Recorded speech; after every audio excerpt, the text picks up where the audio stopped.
Bismillahirrahmanirrahim. Assalamualaikum warahmatullahi wabarakatuh.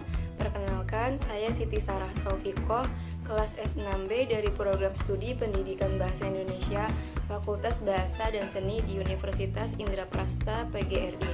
Jadi di video ini saya akan menjelaskan untuk tugas mata kuliah Akhlak dan Etika dengan dosen pengampu Bapak Asad. Materi yang akan disampaikan yaitu pengertian akhlak dan keutamaannya, adab atau etika belajar dalam Islam, etika beragama, berbangsa dan bernegara dalam Islam, pengertian musyawarah, dan etika berdemokrasi dalam Islam. Definisi akhlak. Akhlak berasal dari bahasa Arab dari kata khuluq yang berarti tingkah laku, tabiat atau peragai. Secara istilah, akhlak yaitu sifat yang dimiliki seseorang telah melekat dan biasanya akan tercermin dari perilaku orang tersebut. Imam Al-Ghazali menjelaskan bahwa akhlak adalah salah satu sifat yang tertanam di dalam jiwa manusia yang dapat menimbulkan suatu perbuatan yang mudah dilakukan tanpa adanya pertimbangan pemikiran lagi. Keutamaan akhlak. Keutamaan memiliki akhlak yang terpuji atau akhlakul mahmudah, yaitu dicintai oleh Rasulullah SAW. Dalam sebuah hadis yang diriwayatkan oleh Tirmizi, disebutkan bahwa seorang muslim yang memiliki sifat terpuji akan dekat dengan Rasulullah SAW. Jika sumber perilaku itu didasari oleh perbuatan yang baik dan mulia yang dapat dibenarkan oleh akal dan syariat, maka ia dinamakan akhlak yang mulia. Namun, jika sebaliknya, maka ia dinamakan akhlak yang tercela. Abu Hurairah radhiyallahu anhu mengabarkan bahwa suatu saat Rasulullah SAW pernah ditanya tentang kriteria orang yang akan masuk surga. Beliau menjawab, takwa kepada Allah dan akhlak yang baik.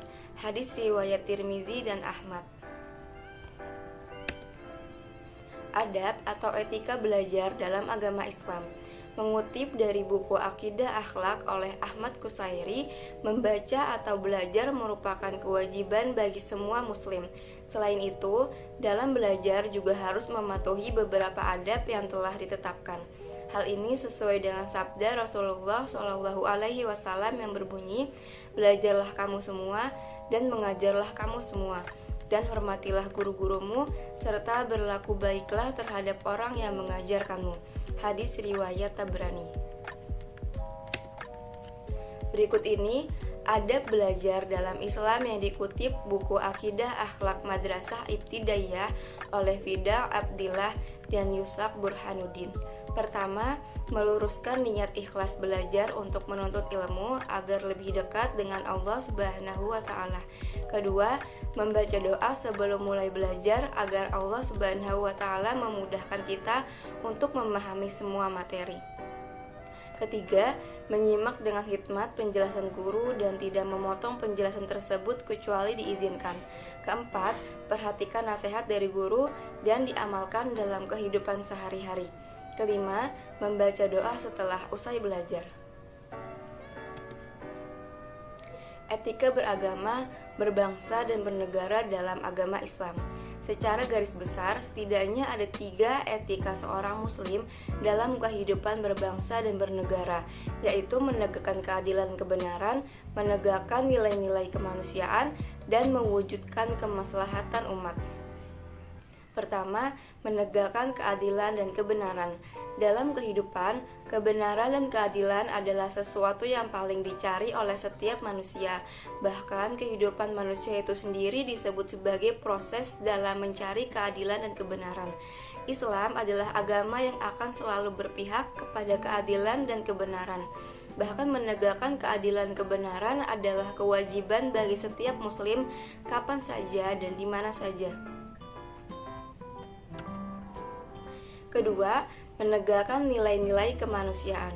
Secara genealogis, manusia diciptakan oleh Allah Subhanahu wa Ta'ala dari jenis yang sama, dari nenek moyang yang sama, dan dari bahan yang sama. Persamaan inilah yang menjadi dasar pentingnya menegakkan nilai-nilai kemanusiaan. Ketiga, mewujudkan kemaslahatan umat. Kemaslahatan adalah sesuatu yang bersifat universal, berlaku di mana saja dan kapan saja, sehingga harus diperjuangkan oleh setiap manusia. Dalam berbangsa dan bernegara, kebijakan atau keputusan hukum harus mengacu kepada terwujudnya kemaslahatan umat. Bahkan dalam kaidah fikih dikatakan bahwa kebijakan seseorang pemimpin harus dikaitkan dengan kemaslahatan. Berikut ada definisi musyawarah. Musyawarah adalah skema pertukaran pendapat yang diatur dalam Islam. Secara definitif, ia adalah perundingan dan pertukaran pendapat mengenai suatu perkara agar dipertimbangkan untuk kemaslahatan bersama.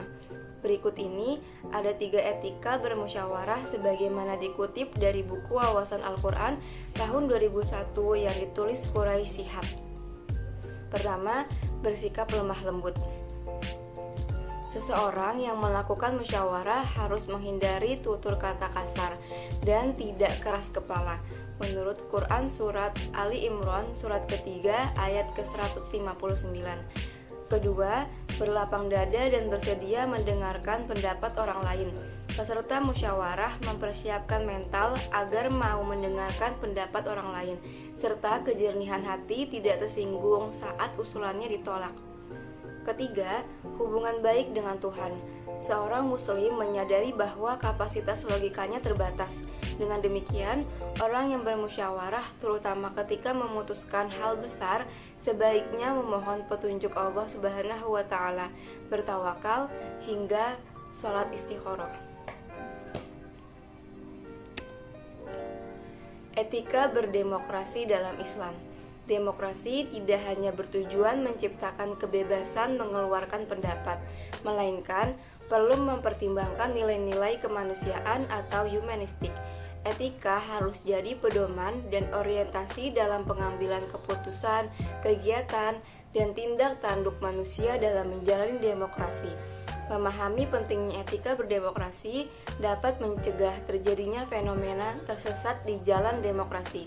Etika dalam demokrasi juga bisa menghindari perpecahan yang banyak mendatangkan kerugian, sebagaimana firman Allah Subhanahu wa Ta'ala, dan berpeganglah kamu semuanya kepada tali agama Allah, dan janganlah kamu bercerai-berai, dan ingatlah akan nikmat Allah kepadamu ketika dahulu masa jahiliyah bermusuh-musuhan, maka Allah mempersatukan hatimu, lalu menjadilah kamu karena nikmat Allah orang-orang yang bersaudara. Quran surat Ali Imran surat ketiga ayat ke-103. Sekian presentasi dari saya. Mohon maaf karena ada banyak sekali kekurangan dalam video ini. Namun saya menerima masukan untuk perbaikan kemampuan saya ke depannya. Terima kasih. Wassalamualaikum warahmatullahi wabarakatuh.